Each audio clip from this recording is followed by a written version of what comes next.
The Detroit Lions have to make a splash in free agency if they want a chance to win the Super Bowl. That is the headline that has been all around the media, all around the Detroit Lions fan base, and really a headline that won't be going away anytime soon. With the NFL's free agency set to open in just under a month on March 12th, 2025, the Detroit Lions and the rest of the NFL are gearing up to add talent, to keep talent in the building, and to build a true contender for next season.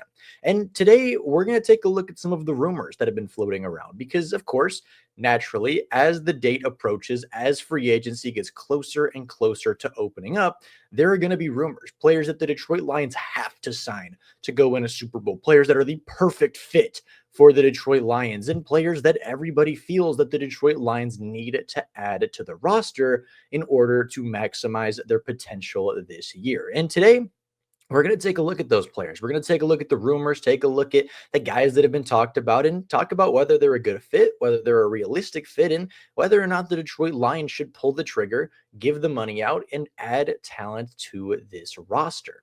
Now, before we get into it, I do want to preface this. The Detroit Lions' number one priority in free agency should be internal. The Detroit Lions have a ton of priority free agents, guys that have been contributors, guys that the Detroit Lions won't want to lose, and players that will be big replacement pieces if they go elsewhere across the NFL. Now, there are more, but I added a first couple, being, of course, Carlton Davis at cornerback, Derek Barnes at linebacker, Kevin Zeitler at right guard, and then, of course, you have Tim Patrick at wide receiver. These are the big four. These are the big four that the Detroit Lions have to re-sign this offseason if they want to continue the success that they saw in 2024. Now, with that being said, could you replace those guys? Sure. You could replace Carlton Davis, theoretically. You could replace Kevin Zeitler. You could replace Derek Barnes. And you could replace a guy like Tim Patrick, but you don't want to, right? There's not going to be a better fit defensively than Carlton Davis for the secondary. There's not going to be a better fit in the linebacking core than Derek Barnes. And honestly, I'm not sure there's going to be a better value out there for a linebacker of his caliber. You look at Kevin Zeitler. Yes, he's on the older side, but he's coming off a season where he legitimately looked like a Pro Bowl player and was arguably one of the best and most successful seasons of his long tenured career.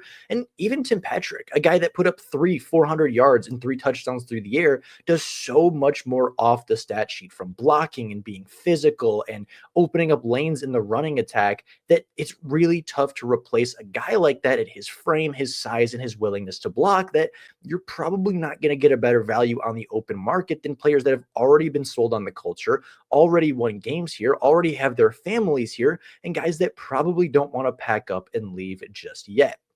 So, with that being said, I do think prioritizing these internal free agents is the most important, but we have 4 players to talk about today. We have 4 impact starters, guys that would come to Detroit and be immediate impact players that have been rumored for the Detroit Lions to get in free agency. The first of which is a familiar name, and we're going through this rodeo yet again, that being Chase Young. He is a favorite to sign with the Detroit Lions. He was the former number 2 overall pick, the 2020 Defensive Rookie of the Year, and a player that just can't seem to get out of the heads of the Detroit Lions fandom. Despite not living up to his number 2 pick reputation, despite not really being that great of a football player since his rookie season, Chase Young continues to be on the tip of every Detroit Lions fan's tongue. He is a player that, admittedly, is quite a good football player. He is a good NFL player, and you could argue that he's coming off of the best season of his NFL career outside of his rookie season. There are a lot of statistics that back that up, and in 2024, Chase Young was not a bad football player. He played 17 games for the Saints, but didn't start a single game. Had 5.5 sacks, 8 TFLs, 21 quarterback hits, and a forced fumble, while having a career high of 34 pressures and 13 quarterback knockdowns. He got to the quarterback and pressured the quarterback more last season than he did in any other season of his NFL career, including his Pro Bowl season, including the season he won Defensive Rookie of the Year. Last year, statistically, he was more consistent and he was a better football player, despite playing less defensive snaps, not starting a single game, and really being an afterthought on a pretty poor Saints defensive front. Now, in years past, I have been very dismissive of Chase Young, right? I didn't think the Lions would nor should they have traded a third round pick for him? They should not have signed him out of free agency last year when the market was hot for Chase Young. But now that the market is probably cooled off quite significantly, you can sign Chase Young to probably right around what you signed Marcus Davenport to a season ago, a 1 year, $9-10 million contract. And while that sounds expensive for a player that Chase Young that really hasn't accomplished a whole lot since 2020, if you bring him in and you get paired up with Aiden Hutchinson, a significantly better player than anybody on that Saints defensive line from a year ago, Chase Young gets more one-on-one looks. He could potentially have a 6, 7, 8 sack season. And for $10 million, that is right where you want him to be.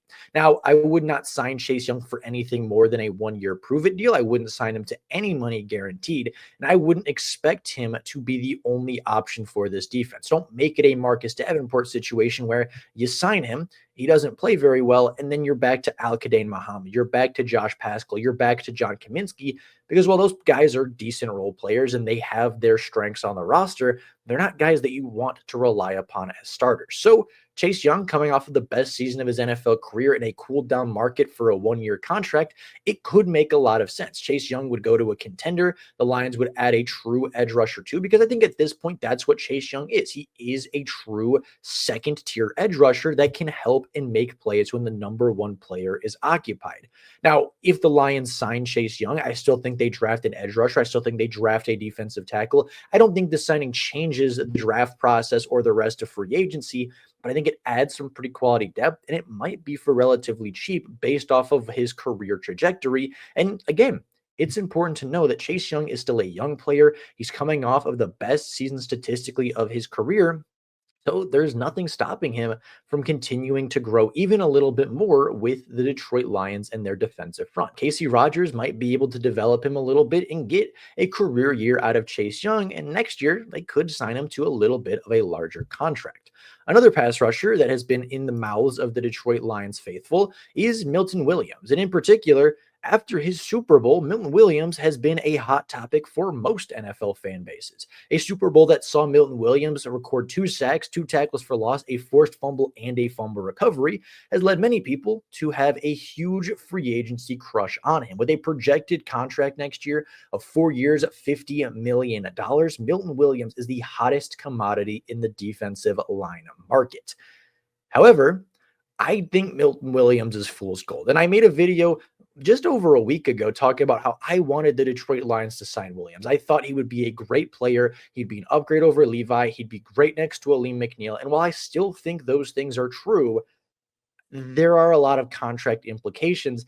And I don't know how I feel about giving $15-20 million to a player that really has been good throughout his NFL career, but hasn't really ever been great. And I think a lot of people have that recency bias because he had a great Super Bowl. He was a great player in that game, and he was super, super impactful. But when you look at the rest of the playoffs, he did next to nothing. You look at his playoff statistics through the full 4 games that they played, he had 2 sacks, a forced fumble, and a fumble recovery. All of them came, and every impactful play he made came on the biggest stage. And while that's awesome and that's great for Milton Williams, if you're paying $12-15 million a season, I want more than 1 great game every 4. I want more than 4 great games a season. In his 2024 campaign, Milton Williams was fine. He had 5 sacks, 7 TFLs, a forced fumble, a fumble recovery, and a pass defended. But if you're paying $12-15 million a season, I want more. I want more of a run stopper. I want somebody that can play every down of football. I want somebody that can be a little bit more consistent. And while you might look at Aleem McNeil's statistics and say those are pretty similar numbers, Aleem McNeil is by far a better run defender. He is a more traditional defensive tackle. He is a 3-down lineman that does not have to come off the field. And I just don't think that it's worth it to pay Milton Williams to be a rotational piece on this defensive line just to not use him, right? To pay $12-15 million a season isn't really worth the contract if he's not going to be an every down player. And I just don't think Milton Williams is an every down player in the NFL. Moving away from the defensive line, getting onto the secondary, there has been a trade rumor. I know it's free agency, but this will have free agent implications later on. That's Greg Newsome, a 25-year-old player who's in the last year of his contract in Cleveland. And a lot of people have proposed the possibility of a trade. Now, Now, Greg Newsome is not coming off of the best year of his NFL career, but he is still 25. He has still made some really good plays for Cleveland. And of course, when you are the Cleveland Browns and you play for the Cleveland Browns, it's hard to have statistical success when you lose every single game, right? It's hard to get interceptions when the team is up by 20 and they're running the football out. It's tough to make defensive plays when your defense has a lot of holes in it and you are not one of them, right? So statistically, Greg Newsome did not have the best year. In 2024, he played in 13 games, 5 passes defended, interception, 31 of 51 when targeted, 491 yards, and 4 touchdowns allowed. It is far from his best year as a cornerback, but he is still young. If you could get him for a 5th, a 6th, a 7th round pick, take him off the hands of the Cleveland Browns, give him a 1-year opportunity to come into the Detroit Lions, be a member of the secondary, replace a guy like Emmanuel Mosley, I think that's worth it. You're getting more value than you would out of the likely draft pick. And while you only get him for 1 year, it's quality depth. It's a good football player. It's a cheap contract. And overall, it's not a bad move for the Detroit Lions if they were to take it.